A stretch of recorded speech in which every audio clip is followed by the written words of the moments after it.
guys, kenalin aku Angel, si hobi dance dan masak. Aku perwakilan dari kelompok D nih. Yuk kenalan sama temen-temenku. Nah, ini Adit, dia suka dengerin musik dan main game. Kalau ini Moses, si hobi olahraga. Nah, kalau ini Niel, si ketua kelompok yang hobi menggambar. Kita semua dari SMP Regina Pacis. Pada video kali ini, saya dan teman-teman saya akan membawakan animasi mengenai apa sih Merdeka Belajar itu dan apa saja sih penerapan Merdeka Belajar dalam kegiatan kita sehari-hari. Mari kita simak videonya. Konsep Merdeka Belajar yang dicetuskan oleh Nadiem Makarim tujuannya baik agar peserta didik bahagia dalam menempuh pendidikan. Para siswa diberi kebebasan untuk mengakses ilmu. Konsep Merdeka Belajar tidak lagi dibatasi oleh kurikulum, tetapi siswa dan guru harus kreatif untuk menggapai pengetahuan. Beberapa contohnya adalah banyak pelajar yang mengalami kendala dalam pembelajaran, seperti kesulitan akses internet, gangguan jaringan, dan berbagai macam kendala lainnya. Pada materi informatika termuat bagaimana teknologi masa kini yang mulai dikenal oleh banyak orang. Di sini kami akan menjelaskan mengenai penerapan teknologi pada saat pembelajaran daring. Pada materi bahasa Indonesia termuat berita mengenai kesulitan siswa pada saat pembelajaran daring dan ajakan untuk menerapkan Merdeka Belajar.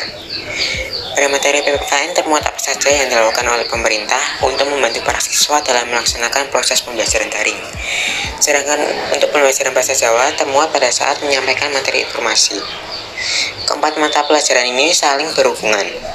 Untuk mengetahui apa itu Merdeka Belajar, mari kita simak videonya. Di saat awal pandemi COVID-19, pemerintah daerah memutuskan untuk menerapkan kebijakan untuk meliburkan siswa dan mulai menerapkan metode belajar dengan sistem daring. Banyak sekali berita yang menginformasikan sulitnya pembelajaran daring ini, mulai dari kesulitan memahami tugas hingga kurangnya media pembelajaran. Sehingga pemerintah mulai membagikan ponsel gratis kepada siswa untuk bisa mengikuti pembelajaran daring ini. Namun, persebarannya belum rata. Nanging, sisi liyane pandemi COVID-19 nguntungake banget nganggo sawetara guru lan siswa amarga bisa ngerteni luwih akeh babagan teknologi sing diterapke liwat pembelajaran online. Kayata pengguna Google Classroom, Microsoft Teams lan liyan-liyane, iki sing gawe pemerintah mikir apa sinau sing dipindahke ing sekolah pungkasane pindah menyang omah. Nanging, yen sinau rampung nang omah bakal akeh siswa sing kangelan amarga ora duwe ponsel. Pada materi informatika termuat bagaimana pentingnya teknologi dalam melakukan pembelajaran jarak jauh. Pada materi bahasa Indonesia termuat masalah dan kendala yang sering dijumpai siswa saat melakukan pembelajaran jarak jauh. Pada materi PPKN termuat upaya pemerintah agar pembelajaran jarak jauh tetap terlaksanakan. Untuk materi bahasa Jawa termuat saat menyampaikan informasi yang diberikan. Nanging janajan siswa lan guru nampa fasilitas teknologi sing cukup lan uga sistem pembelajaran sing anyar bisa ngambangake sinau jarak ado. Sakeh siswa sing duwe masalah nalika sinau jarak ado, sawetara alangan sing asring kedadean nalika nindakake sinau jarak ado yaiku kesulitan akses internet, kendala jaringan, rega kuota sing dhuwur lan liyane. Iki minangka perkara kang nyebabake siswa ing Indonesia ora mandiri sing mengaruhi kualitas pendidikan.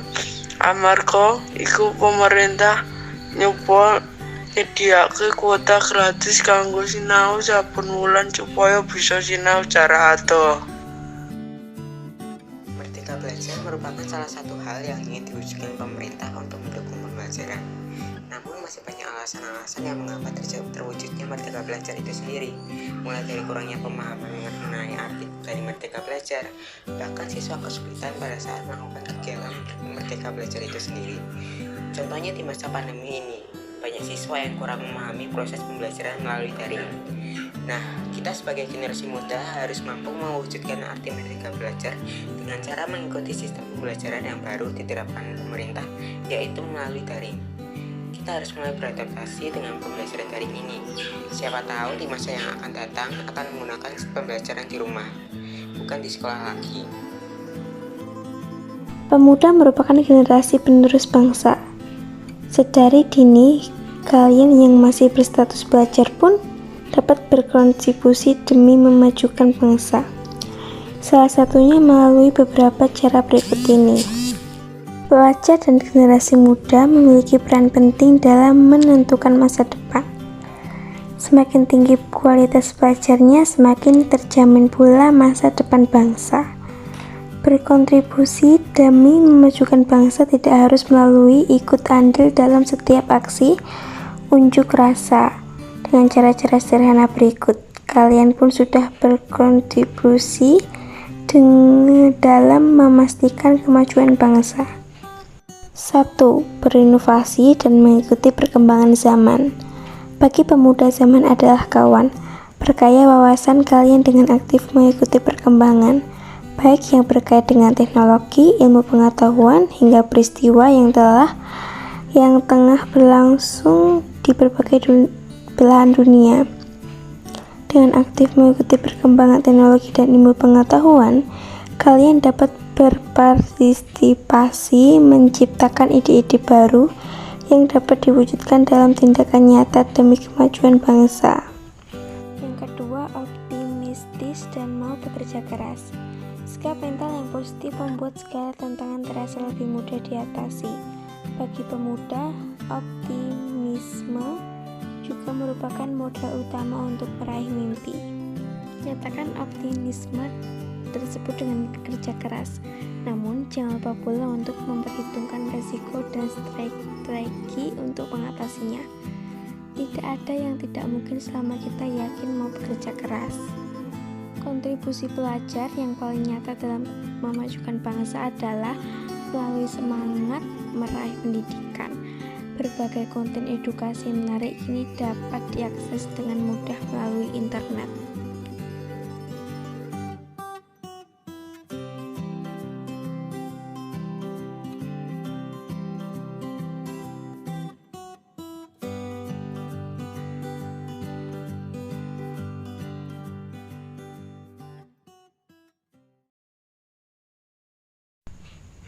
Kesimpulannya adalah pandemi COVID-19 membawa dampak positif dan negatif, salah satunya di bidang pendidikan.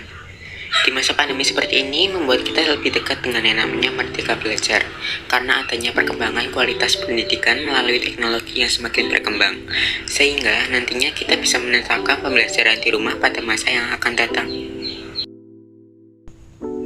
Setelah kita melihat video di atas, kita tahu bahwa perubahan iklim sangat berdampak dalam kehidupan makhluk hidup.